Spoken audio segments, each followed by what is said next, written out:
किसी भी motor accident के डेथ क्लेम में वेरियस हेड्स ऑफ कंपनसेशन होते हैं। लॉस ऑफ डिपेंडेंसी मुख्य हेड होता है, परंतु एक महत्वपूर्ण जो हेड है उसको बोलते हैं लॉस ऑफ कंसोर्टियम। इसमें हाल ही में थोड़ा सा कंफ्यूजन आया है, जिसका मैं स्पष्टीकरण देने के लिए यहाँ बैठा हूँ।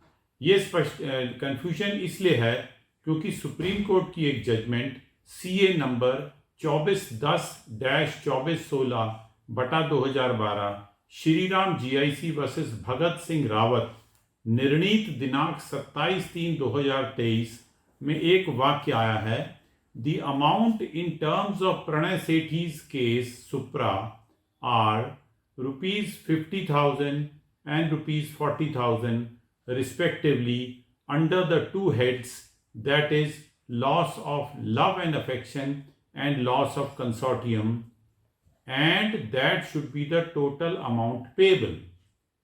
इस जजमेंट में जितने भी लीगल रिप्रेजेंटेटिव्स हैं, क्या सभी को लॉस ऑफ कंसोर्टियम दिया जाना चाहिए कि नहीं, इसका विस्तार से तो चर्चा नहीं हुई, विस्तार से डिस्क्रिप्शन नहीं हुआ, डिस्कशन नहीं हुआ, परंतु ये एक वाक्य है कि 40,000 इन ऑल होना चाहिए। ये दो जजेस बेंच की डिसीजन है। मेरा ख्याल है कि ये जजमेंट पर इंक्यूरियम है, कारण इससे बड़ा ये जजमेंट ने सतिंदर कौर को बाईपास किया है। सतिंदर कौर 3 जजेस का निर्णय है, जिसमें इन्होंने फीलियल कंसोर्टियम, पेरेंटल कंसोर्टियम और तीसरा स्पाउसल कंसोर्टियम, 3 कंसोर्टियम का डिस्कशन किया है। जब भी कोई व्यक्ति की डेथ होती है तो उसके बच्चों को पेरेंटल कंसोर्टियम, उनके पेरेंट्स को फीलियल कंसोर्टियम और उसके स्पाउस को स्पाउसल कंसोर्टियम मिलना चाहिए, ऐसा सतिंदर कौर के 3 जजेस के निर्णय ने कहा है। United versus Satinder Kaur 2021-11 SCC 780।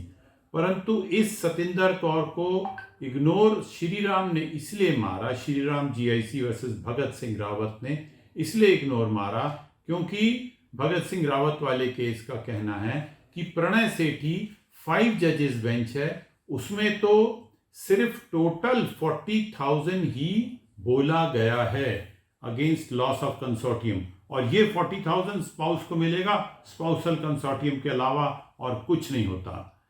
ये निर्णय भगत सिंह रावत का सही नहीं है, क्योंकि हम अगर नेशनल इंश्योरेंस वर्सेस प्रणय सेठी के पैरा 59.8 में जाते हैं तो लिखा हुआ है, reasonable figures on conventional heads namely loss of estate, loss of consortium and funeral expenses should be 15,000, 40,000 and 15,000 respectively. The aforesaid amounts should be enhanced at the rate of 10% in every 3 years.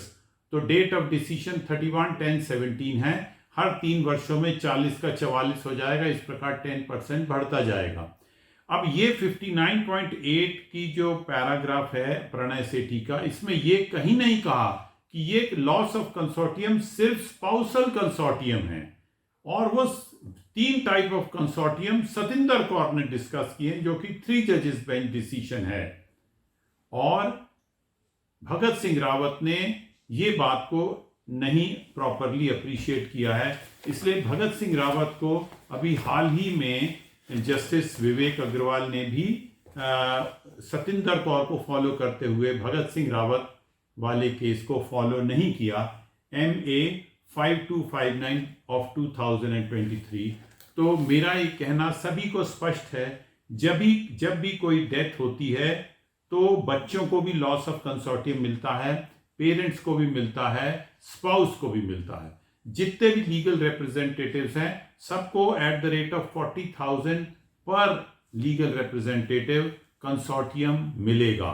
This is the effect of all the judgments. हम फालतू में न्यायालय का और अपना व्यर्थ में समय नष्ट ना करें, फटाफट जो अनडिस्प्यूटेड लीगल पोजीशन है उसको कंसीड करके आगे बढ़ें।